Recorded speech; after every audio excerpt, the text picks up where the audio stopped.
All right, welcome. This is DB Talking Now, DB Talking Birds, DB Talking Philadelphia Eagles. All right, we have a lot to get into.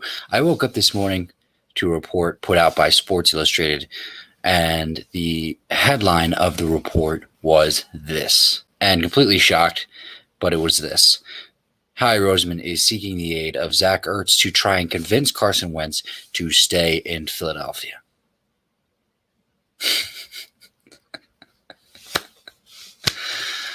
Good job, Howie Roseman. Good job. Now I can't tell if this guy is just completely out of his mind and decides to partake in actions without knowing the consequences of them and just blindly shoots the arrow into the dark sky. If this report is true, and it was put out by Sports Illustrated, and there's been many reports following it that have kind of validated it, and we'll go ahead and get into that in a little bit. If this report is true, you have pretty much just shown your hand to the rest of the players at the poker table before you wanted to. And now everybody knows what you're doing. You're a sitting duck. You've put yourself in this corner, Howie Roseman. And it makes you look so pathetic and so weak that it just further backs everything that every single Eagles fan has been saying for the last 2 years. We do not want you in this organization anymore. Let's see how this started out. The beginning of the season, Zach Ertz, Howie Roseman, reports say that they had a public blow-up on the sideline at a practice over a contract negotiation, contract dispute. Zach Ertz wanted a long-term contract because he loves it here in Philadelphia. He absolutely loves to play here. The report was Howie Roseman didn't want to do that, and Howie Roseman comes out looking like the bad guy because we all love Zach Ertz, and we just don't like Howie Roseman because he's a snake, he's a weasel, just like Orlando Scandrick said, and I don't like Orlando Scandrick. And then as the season goes on, your starting quarterback plays horribly. Zach Ertz plays horribly in the first 4 weeks of the season before he gets hurt. He comes back. He plays pretty well. That was expected. And then the reports were that it was believed to be you, Howie Roseman, who wanted to bench Carson Wentz.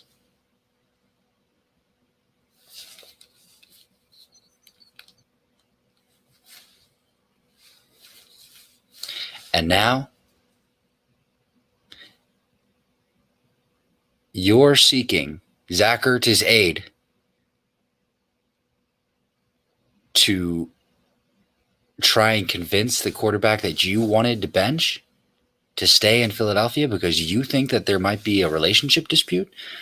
Well, let's look at it this way. If that is the case, if this report is true that was put out by Sports Illustrated, then the relationship between Carson Wentz and the coaches is definitely fractured. The relationship between Doug Peterson and Carson Wentz is definitely fractured. And Howie Roseman and the front office. Zach Ertz is Carson Wentz's best friend, and so Howie Roseman goes to Zach Ertz to seek aid to see if he can help him try and convince him to stay in Philadelphia. But it makes you look absolutely 100% pathetic. Because you put this on yourself, Howie Roseman. You put this help on yourself, Howie Roseman. Now, honestly, the negotiations, if this is true, then it means that the Eagles, the Howie Roseman and the Eagles, they want to be able to work it out. They want to be able to fix Carson Wentz. And that piece of it, I love. I love that piece of this report.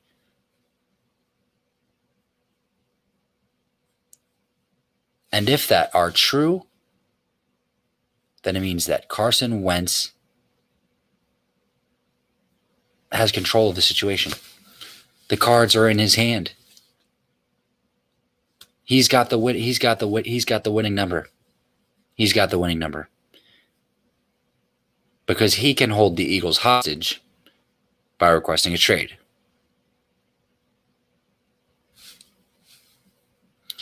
He can hold the Eagles hostage by requesting a trade. And reports are that he's expected to do that. Is he going to do that? Well, has he done that? Does he want that? We don't know, honestly. We don't know that piece of it. But as the days roll on, it does seem that there is further evidence pointing to the fact that the relationship is definitely fractured. And then what? The question is, can Carson Wentz and Doug Peterson coexist? And that might be what Howie Roseman is afraid of. And that might be the conversation that is needing to be had. And that might be the conversation, that might be a part of the discussion that Doug Peterson, Howie Roseman had with Jeffrey Lurie.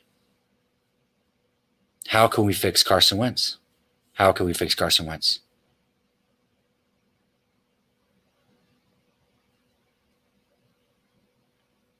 I mean, the question is this. I mean, how would you feel if you were an owner of a business and the man that you entrusted with all of your financial responsibilities continues to fail in assisting with bringing in coaches, players? I mean, let's look at that. Really. The coaches continue. I mean, we've had about 5 wide receivers coaches over the last 6 years. 5. We continue to bring in offense coordinators, then we continue to fire them. What in the world are they doing? What's going on? And I was listening to Inside the Birds with Jeff Mosher and Adam Kaplan earlier today, and they posed the same question. What the hell are these guys doing where that is becoming the module? It doesn't look good. It's not a good look. It's just not a good look. It's not a good look for the organization. It's not a good look for Jeffrey Lurie. It's not a good look for any incoming coaches that want to think about signing here. Now, it's been a big 48 hours. It's been a big last 48 hours. The Eagles have let go of Rich Scangrio, and they have let go of Marty Morningweg. Now, they were not position coaches. They were offensive assistants. And the whole reason that we brought in Rich Scangrio is to try and add some innovation to this offense, because last offseason Jeffrey Lurie stated that he wanted a top 5 offense. Well, that didn't happen. The offense got even worse.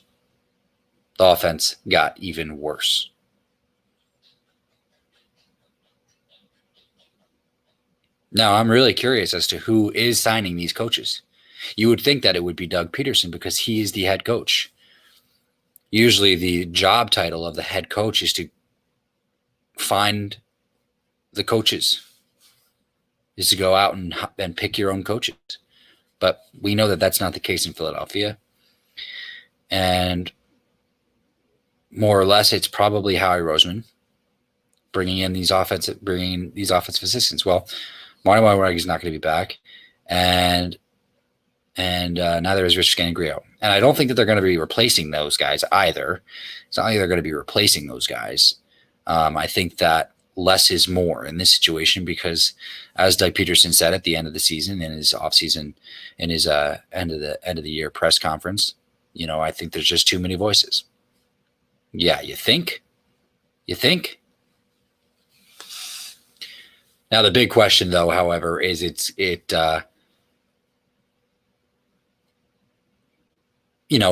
wide receivers coach Aaron Moorhead, is he going to go? Are we going to be getting rid of another wide receivers coach? Is he going to be out the door? If there's one that I think should happen, would happen, it's got to be Press Taylor. The next coach has got to be Press Taylor, because as a quarterback's coach, he hasn't done anything. Or maybe he has, but it certainly has been negative, a negative impact since he's taken over as the quarterback's coach. It's definitely been a negative impact. And I want to talk about this Carson Wentz thing here. If that Sports Illustrated report is true, does Zach Ertz help Howie Roseman? Zach Ertz, who was rumored to be traded at the trade deadline, when he doesn't want to be traded from Philadelphia, is he going to help Howie Roseman keep Carson Wentz in Philadelphia?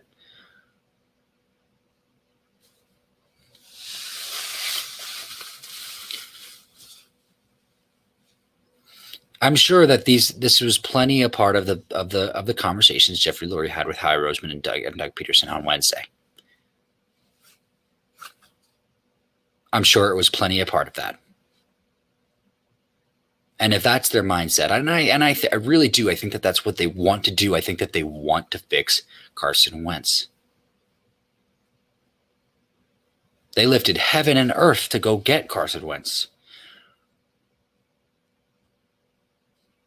But if that's the option that they're going to commit to, then they have to understand this. And this is really important. You have to make a decision on what you're going to do with Jalen Hurts, because he cannot stay. He cannot stay. And look, as I've said in previous streams, the fact that Jalen Hurts can't stay if they're going to continue to commit to Carson Wentz, that has nothing to do with Carson Wentz's toughness, his mental health, his mental strength, anything of that nature. That's not me saying that Carson Wentz can't compete, because I think Carson Wentz will compete his ass off. I mean, a weak person doesn't take 120 plus hits and 50 sacks in 11.5 games and still want to continue to go out there and play. And that's exactly what Carson wanted to do, and that's exactly what happened to Carson Wentz. This is about them doing him wrong, and Carson Wentz should have never been in this position. And honestly, we don't know what would have happened if we didn't take Jalen Hurts, but I bet you it's human nature. It did kind of get into his psyche a little bit and mess with his head.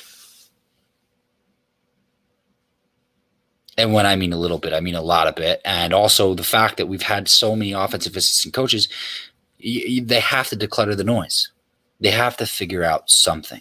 They have to do something. And that is step number one. That is step number one. And I think that that's step number one going into this offseason too, is you have to figure out this coaching situation. You have to figure out this coaching situation. And if it's going to be Carson, you have to find out really quickly and be adamant about it. Is the staff that we bring in going to be good for Carson? Are they going to mesh well with Carson? Is Carson going to mesh well? Listen, this is your franchise quarterback. You build the team around him. So for those who want to say oh, it's got to be, we got to cater to Carson. No, yes, you do. You do have to cater to Carson. You do have to cater to Carson because he is your guy that you decided that you were going to build around. You didn't do it, and you didn't do it successfully. Carson Wentz and Zach Ertz were both of the players that these guys should have built around, and they didn't do it. They didn't do it. They didn't do it. And despite me loving Dallas Goedert, I can go back to that draft and say we actually probably didn't need Dallas Goedert. We probably didn't need Dallas Goedert.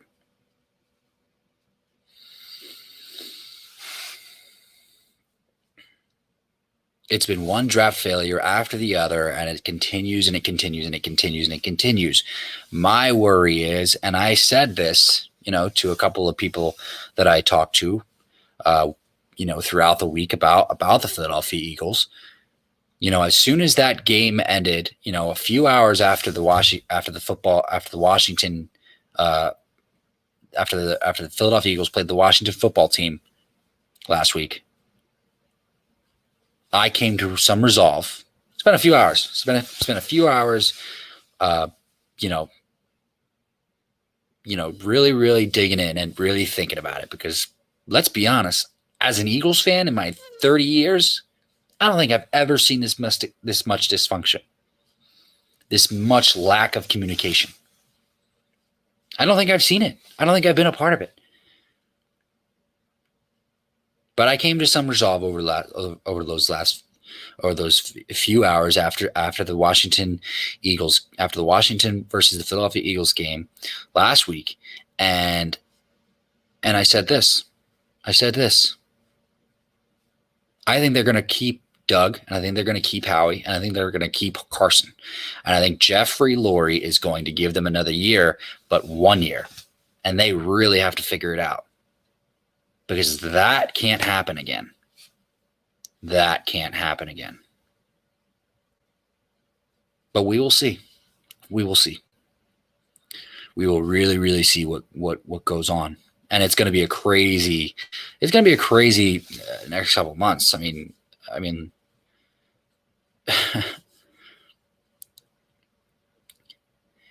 some people think that we should trade back from that pick number 6 in the draft, because we need picks, because it's not just one player that we need. There are other ways. There are other ways. I mean, I don't necessarily agree with that quite yet. I really don't. I think that player that you could get at pick number 6 is pretty damn valuable, and I don't want to really trade back from pick 6 just to pick up picks. We've done that before. And here's the thing. The later our pick in the draft comes, the higher the percentage goes up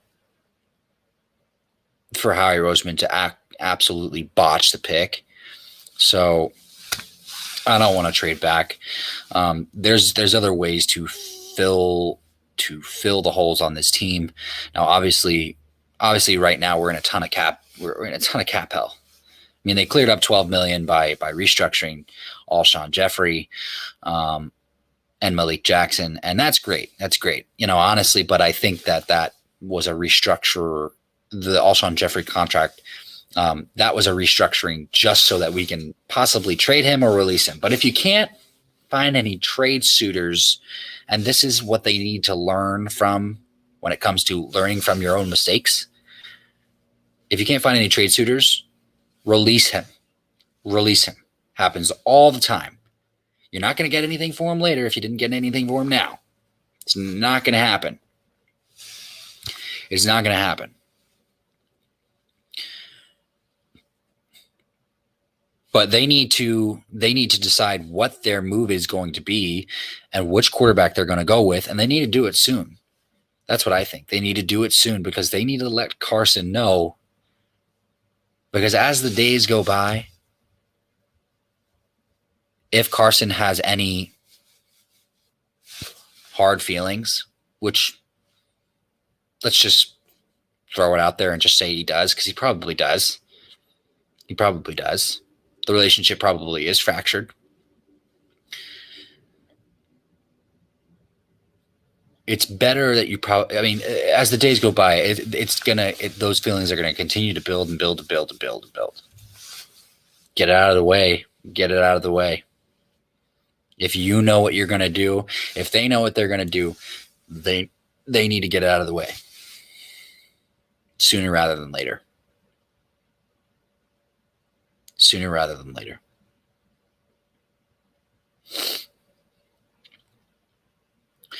But you know, it's a really dysfunctional, cloudy situation right now. I mean, my curiosity is kind of hanging out in the area of how I wonder how Jeffrey Lurie is viewing all this. I wonder how Jeffrey Lurie is viewing all this. It's a problem that we continue to hire coaches and then fire coaches a year later. That's a problem. That's a giant problem. It looks horrible in all phases of the franchise. In all phases of the franchise. The only thing that I can say, and look, I what they need to do is they got to stop mucking around with hoping that a coach can develop into a good quarterbacks coach. They need to go and find one who has experience, solid experience and background in developing quarterbacks. There's not a lot of them out there, but they got to go find one. They got to dig deep and they got to make a list if they haven't done that already and go get one. And just say goodbye to Press Taylor. Or do something else. Give him a different title. Do whatever. If you like him, give him a different title because it didn't work. It didn't work. You're going into year 6. These coaches are going into year 6. Doug Peterson is going into year 6. You're supposed to have coaches under you, branching off by now. And they don't have it. They don't have it. It's a really sticky situation. It's a really sticky situation.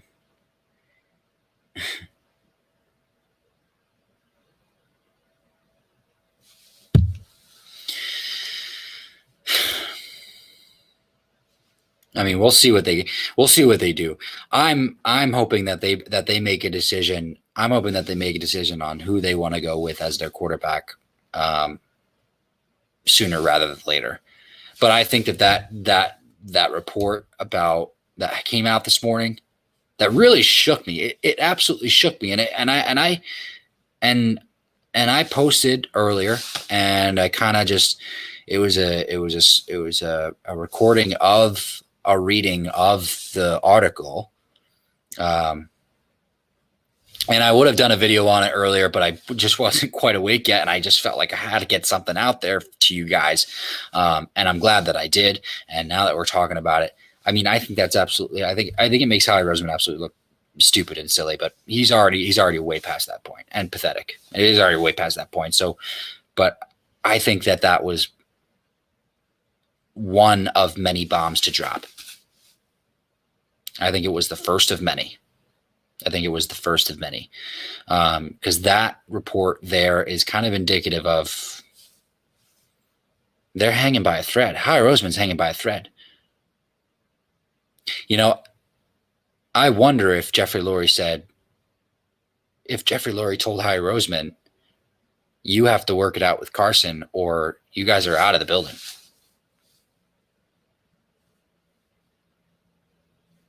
Because Howie Roseman reaching out to Zach Ertz to help him try and convince Carson Wentz to stay in Philadelphia is like a last-ditch effort to save your life. especially the way that things unfolded between Zach Ertz and Howie Roseman this year.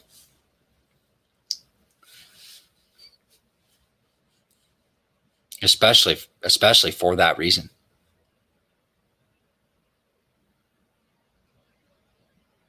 And Carson Wentz has kept mum. Carson Wentz has stayed quiet. But we will see what happens. We will see what happens. I think before the week is over, there's going to be another bomb drop. And we will definitely be here for that. And I will be with you guys 100% through and through. And we will definitely talk about it. But hey, as we go along here, I want your opinions. I want your suggestions. I want to hear what you guys think, because we have a huge offseason ahead of us. This offseason could tell the tale of the next 5 to 10 years of this franchise. It's that big. It's that big. But anyway, this is DB talking now. DB talking Birds. DB talking Philadelphia Eagles. You guys have a beautiful, beautiful, beautiful Friday. I will be with you tomorrow. Go Birds, baby.